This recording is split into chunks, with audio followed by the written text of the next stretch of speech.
What's the best way of adding padding and spacing to improve the design of a repeating group in your Bubble app? Well, let me show you. I've got a very simple layout here. I've got a repeating group that's showing me a list of my contacts, and I've just got two text fields with a min width of 80 in there, but it's not looking particularly attractive right now. So first thing I'm going to do is select all of the elements in my repeating group, so my two text labels here, and I'm going to put them into a row.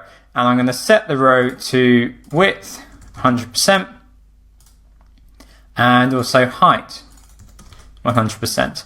So now this group is basically taking up the whole of the repeating group cell, and that then means that padding I add to this will be applied uniformly around everything in the repeating group. And I can also, on these, if I say min height 0, min height 0, I can then put them in the middle. Now, what is making the cell as high as it is? Because it isn't the elements in there, and it isn't this group, because this group is set to 100%.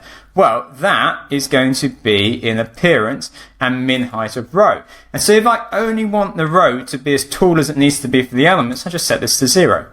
Let's have a look at that in the preview.